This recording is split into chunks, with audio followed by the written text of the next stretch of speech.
भाव ज्या ठिकाणी जोपासला जातो आणि प्रकट होतो ते तीर्थ म्हणजे हा आश्रम आहे.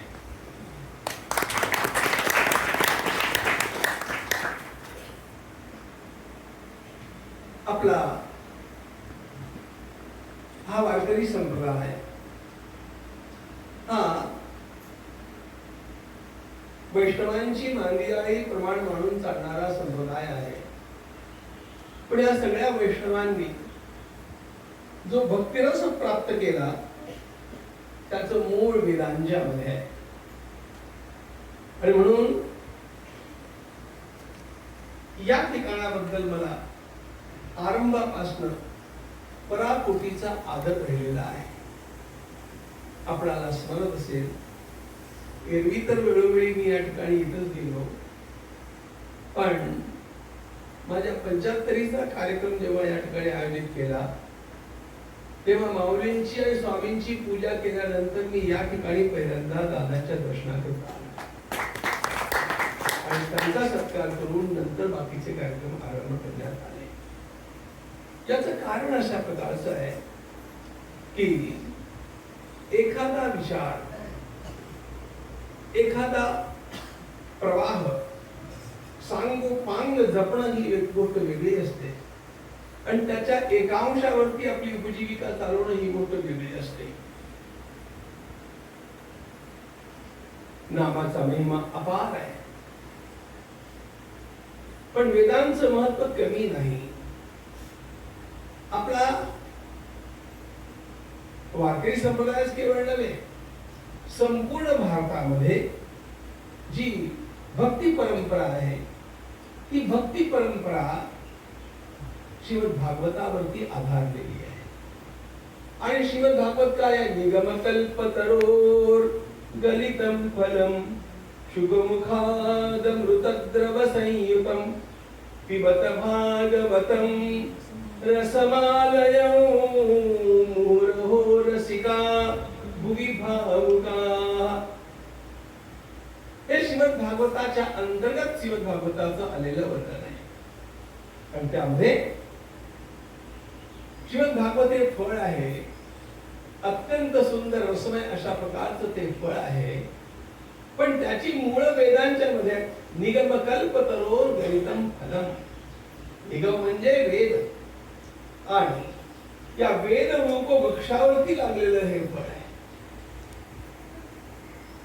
वृक्षच नसेल तर फळ मिळतं काय? त्यामुळे वेद नसतील तर या सगळ्या भक्ती संप्रदायाचा आधारच नष्ट केल्यासारखं होईल. असा कोणता वैष्णव संप्रदाय आहे, असा कोणता वारकरी आहे जो भागवताला प्रमाण मानत नाही? गीता भागवत करीती पठण आणि चिंतन विठ्ठलाचे हे वारकरीत्व आहे. आणि त्यामध्ये या भागवताचं नाव आहे, त्या भागवताच्या सगळ्या भावांचं मूळ वेदांच्या मध्ये आहे. आणि म्हणून या वेदांची जोपासना, या वेदांचं संबंधन, या वेदांची सेवा, मी संरक्षण म्हणत नाहीये, वेदांचं संरक्षण करण्याची आपली प्राज्ञा नाही, तो वेद आपलं संरक्षण करतो आहे. पण त्या वेदांची सेवा करण्याकरता आपलं जीवन सार्थकी लावावं असं ज्याला ज्याला वाटतं त्या सर्वांच्या बद्दल मला अपार आदर असतो, अपार आदर असतो. महर्षी वेदव्यास प्रतिष्ठानची स्थापना केली तेव्हापासून आता तर महर्षी वेदव्यास प्रतिष्ठानच्या 48 वेद पाठशाळा चालतात, जम्मू पासून मणिपूर पर्यंत चालतात. आणि प्रतिष्ठाननं माननीय अशोकजी सिंगल यांच्या आग्रहास तो जी पाठशाळा स्थापन केली दिल्लीमध्ये, त्याच्यापासून निर्माण झालेल्या 18 पाठशाळा आणखी वेगळ्याच आहेत. उत्तर भारत वेदरहित होऊ नये याकरता प्रयत्न करताना आम्ही हा सगळा सायास केला. तो भगवंताच्या कृपेनं करवून घेतला गेला, पण त्याला आलेली ही फळ आहे. मुळात गोष्ट अशी की या वैदिक वाङ्मयाच्या संरक्षणाशिवाय सनातनत्वाला काही अर्थ राहत नाही. आमच्या सगळ्या संतांनी वेद प्रमाण मानून आणि वेदाधिष्ठित भक्ती मार्ग सांगितलेला आहे. तो भागवताने सांगितला. आणि म्हणून अभ्युदय आणि निश्रेयस या दोन्ही गोष्टी प्राप्त करायच्या असतील तर वेदांना पर्याय नाही. भोज प्रबंधाच्या आरंभी राजा भोजानं मंगलाचरण करताना सांगितलं, उच्चैर गते जगती सिद्धेती धर्मतश्चे तस्य प्रमाच वसने कृतके तरैश्चे तेषां प्रकाश दशाच मही सुरेश्चे तानंतरे निपती पुनः. काय सुंदर बोलतोय भोज. जगात सुख कोणाला किती मिळणार आहे? सरळ त्रैराशिक आहे.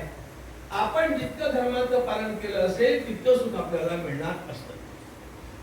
उच्चैर गतीर जगती सिद्धेती धर्मतश्चे. पण त्या धर्माचं ज्ञान प्राप्त करावं कुठून? त्या धर्माचं ज्ञान प्राप्त करण्याकरता अंतिम प्रमाण भगवान वेद हेच आहे. वेदाची या निरोपा आनंदीची. माऊलींनी म्हटलं, वेदांचा निरोप विसरू नका. जे अहितापासून काढिती तिथं देऊनी वाढविती नाही का श्रुती परवती माऊलीच्या. आणि आमच्या संतांनी किती किती प्रकारे या वेदांच्या महात्म्याचं प्रतिपादन केलं. आणि त्या वेदांना आपल्या कंठामध्ये धारण करणारे आता ही जी पिढी मध्ये जवळ बसलेली आहे ना, ती भाग्यवान पिढी आहे. यांना पुष्कळ अनुकूलता लाभलेली आहे. पण यांच्या 1-2 पिढ्या आधीच्या वैदिकांचा विचार करा. त्यांना कुठल्या प्रकारच्या सोयी नव्हत्या, तरी पण त्यांनी केवळ भात खाऊन आणि झोपीत राहून हाडाची काढा करून वेद टिकवते, वेदांचं संरक्षण केलं. आज सगळ्या भारतामध्ये एक चर्चा आहे, इंडियन नॉलेज सिस्टीम IKS, भारतीय ज्ञान परंपरा. अरे भारतीय ज्ञान परंपरा नेता नेता कुठपर्यंत पोहोचते ती वेदांच्या पर्यंत पोहोचल्याशिवाय गतीच नाही आहे. कारण सगळ्यांचं मूळ वेद आहे. आणि म्हणून या वेदांच्या करता ज्यानं त्यानं कार्य केलं ते कुठल्याही प्रकारचं असेल. आधीपासून माझा दृष्टिकोन हा राहिला आहे की महर्षी वेदव्यास प्रतिष्ठानला कुठले कंपाऊंड नाही, आम्ही कुंपण घातलेलं नाही. एक पाठशाळा स्थापन केली ती आमची आहे असं आम्ही कधी म्हटलं नाही. उलट माझा दृष्टिकोन हा होता, वेदांच्या करता सेवेचं कार्य जगामध्ये जो ज्या ठिकाणी करत असेल ते काम आमचं आहे असं समजून आम्ही त्यांची सेवा करायला शिकलो. सगळे काम. आणि त्यामुळे ज्या ज्या ठिकाणी नवीन नवीन पाठशाळा निर्माण होऊ घातल्या त्या त्या ठिकाणी आम्ही त्या पाठशाळेची स्पर्धेचा भाव ठेवला नाही, सहकार्याचा ठेवला. त्यांची सेवा आम्ही काय करू शकतो याचा विचार केला. किंबहुना आरंभी तर वेदव्यास प्रतिष्ठानचा विचारच हा होता की आम्हाला नवीन पाठशाळा स्थापन आता करायचीच नाही. ज्या जुन्या पाठशाळा काहीतरी अडचणीमध्ये सापडलेल्या आहेत, आधारी कारखाना ज्याप्रमाणे सरकार चालवायला घेतं त्याप्रमाणे आपण चालवायला न घेता त्यांना जे आवश्यक असेल ती सेवा आपण करावी. वेदांची सेवा केल्याचं हा दृष्टिकोन घेऊन मी चाललो. आणि या ठिकाणी मी जे पहिलं वाक्य सांगितलं की भगवान ज्ञानेश्वर माऊलींचा जो विचार आहे त्या विचाराचा संपूर्ण मागोवा, त्या विचाराचं संपूर्ण पालन तंतोतंत या ठिकाणी केलं जातं. आणि म्हणून वेदांच्या पासून हरिपाठापर्यंत सगळ्या गोष्टींना या ठिकाणी यथायोग्य अशा प्रकारचं स्थान देण्यात आलं. आणि म्हणून आपल्या या आळंदी पुण्यक्षेत्रामध्ये हे आणखी विलक्षण पुण्यक्षेत्र आहे. आणि म्हणून या परंपरेला प्रणाम करण्याकरता मी या ठिकाणी आलो. आणि तुम्हा सगळ्या भक्तांना मी हे आवाहन करतो की वाटेल ते हो, पण या परंपरेवरचा विश्वास त्याला तडा लावू देऊ नका. हा परंपरेवरचा विश्वास सांभाळून ठेवा.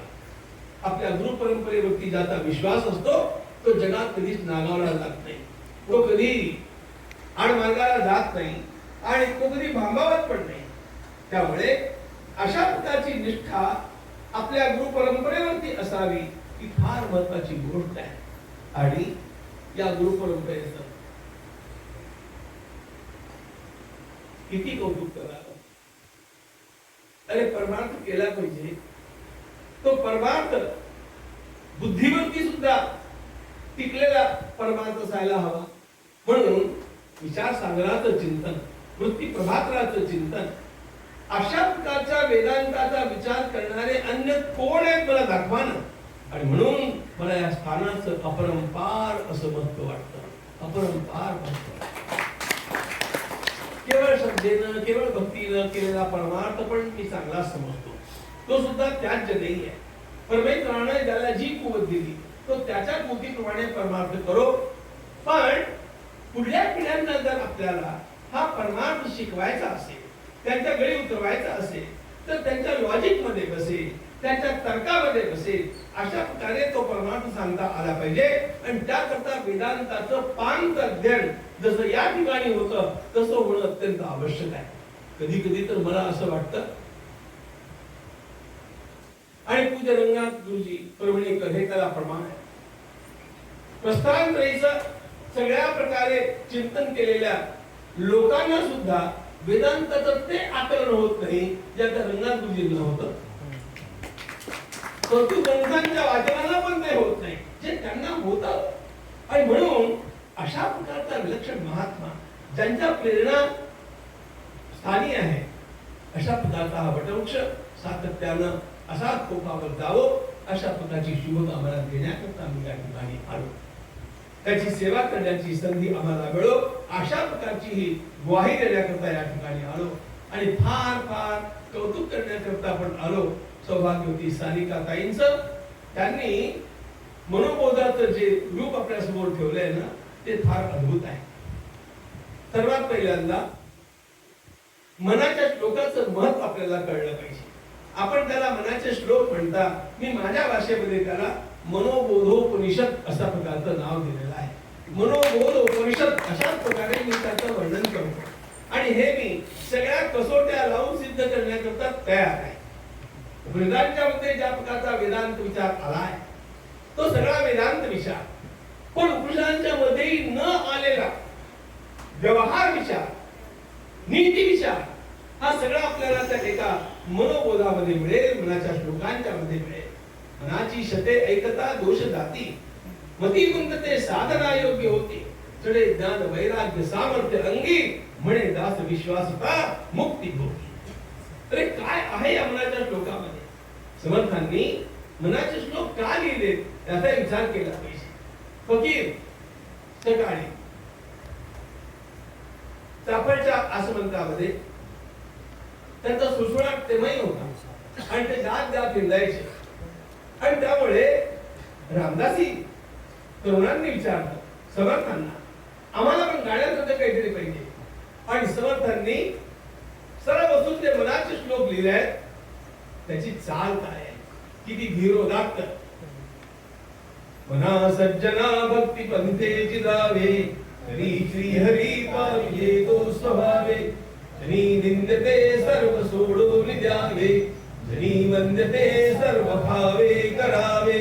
जय जय रघुवीर समर्थ, समर्थाची या सेवका वक्र आहे, सर्व भूमंडळी कोण आहे, वर्णिती लोकतिनी तुमेशी कदा रामदासाभिमानी.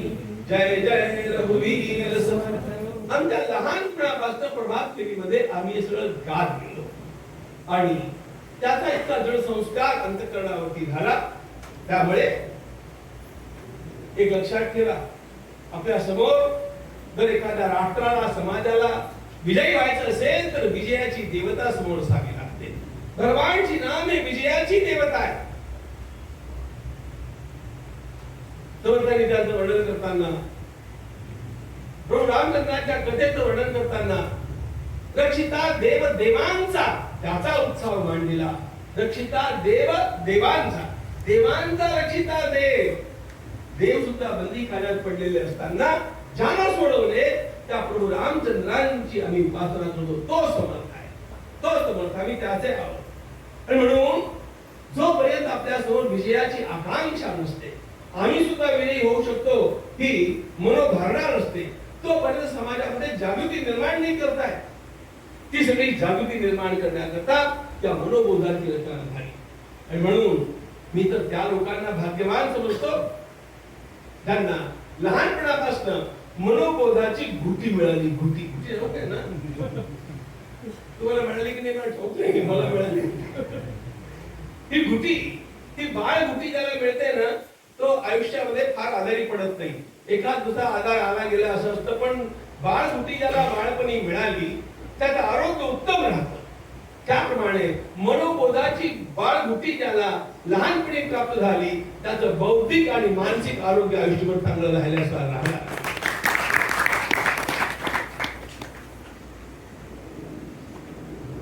सारिकाताईंनी फार सुंदर कार्य हे केलं की त्या मनोबोधाचा संस्कृत भाषेमध्ये सुंदर अनुवाद साकारून दिला. संस्कृत भाषेची महत्ता ही आहे की कुठलाही ग्रंथ आम्ही सांगायला विसरलो, पण अमृतानुभवाचा संस्कृत अनुवाद आम्ही आता प्रकाशित केला. तो एका स्वामींनी केला. दुनिया कुमारीने पाठवला, तो प्रकाशित करून पाठवून दिली. पण त्याचं महत्व काय आहे? अमृतानुभव अत्यंत श्रेष्ठ ग्रंथ आहे. तो जगाचा सर्वोच्च ग्रंथ आहे. अशा प्रकारचा ग्रंथ झाला नाही. आणि मौलींनी आत्मविश्वासानं म्हटलं की 10 उपनिषदांनी एकत्र येऊन सुद्धा याच्या पुढे काही एक पाऊल ठेवून दाखवावं. अशा प्रकारचा तो धीरोदात्त ग्रंथ आहे. पण हे सगळं आपण महाराष्ट्रामध्ये आपल्या महाराष्ट्राच्या पेल्यामध्ये चमचा घेऊन घुसळत बसणं यामध्ये काही अर्थ नाही. लक्षात ठेवा, हे महाराष्ट्रातलं मराठीचं धन महाराष्ट्राबाहेर जाईल तेव्हा एक लक्षात ठेवा, चैतन्य महाप्रभूंचा संप्रदाय मी तुलना करत नाही, पण महाराष्ट्रातल्या वारकरी संप्रदायाच्या तुलनेमध्ये बौद्धिक त्याला काही आधार नाही. पण तो संप्रदाय जगात पोहोचला आणि आपण आपले महाराष्ट्रामध्ये एकमेकांचे पाय ओढत अशा प्रकारे बसलो, ओढा ताणीमध्ये अशा प्रकारे एकमेकांना बुडवत बसलो की त्यामुळे एकाही बहादराला वरती जाताच येईना अशा प्रकारची पुढे व्यवस्था करून टाकली.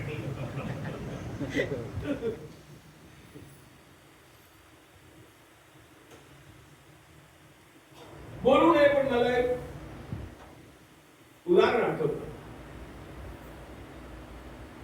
वेगळ्या वेगळ्या प्राण्यांच्या प्रदर्शनामध्ये ते सगळे प्राणी बरण्यांच्या मध्ये ठेवलेले होते आणि त्यामध्ये झाकणं लावलेली होती.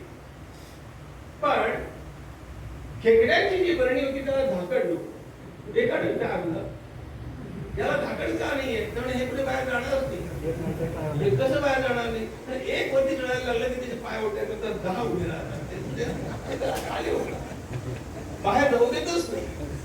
तशा प्रकारची स्थिती महाराष्ट्राची नाहीये ना, अशा प्रकारचा थोडा विचार आपल्या मनामध्ये करण्याची आवश्यकता आहे. खरी गोष्ट ही आहे, महाराष्ट्रासारखा प्रदेश आहे, मराठी सारखी भाषा आहे, मराठी संत साहित्यासारखं साहित्य जगाच्या कुठल्याही भाषेत नाही. इतकं वैभव असून सुद्धा आपल्या करंटेपणामुळे आपण ते एका ठिकाणी दाबून ठेवलं, एका ठिकाणी अडवून ठेवलं. ते बाहेर गेलं पाहिजे.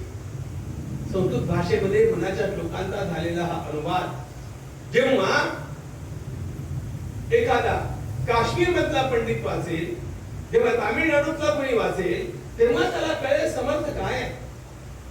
जेव्हा अमृतानुभवाचा संस्कृत अनुवाद बंगालमधला एखादा पंडित वाचेल, तेव्हा त्याला कळेल की खरोखर अमृतानुभवाची श्रेष्ठता काय आहे. त्याशिवाय तो कळणार नाही. ती कशी कळायची?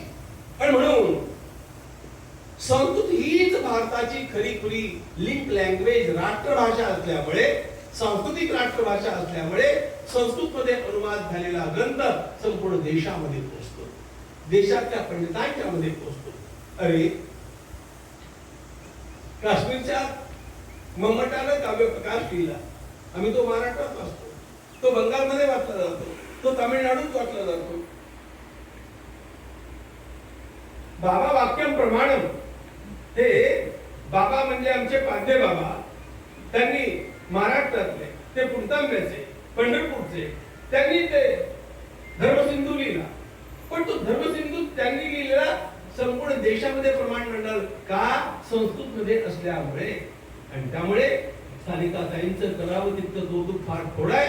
त्यांनी संस्कृत मध्ये अशा प्रकारे मनाच्या श्लोकांचा अनुवाद करून मनाच्या श्लोकांचं हे अत्यंत सुंदर वैभव सगळ्या भारताकरता पुढे केलं. आणखी महत्त्वाची गोष्ट म्हणजे त्यांनी इंग्रजी काव्यपंक्तीमध्ये अनुवाद केला.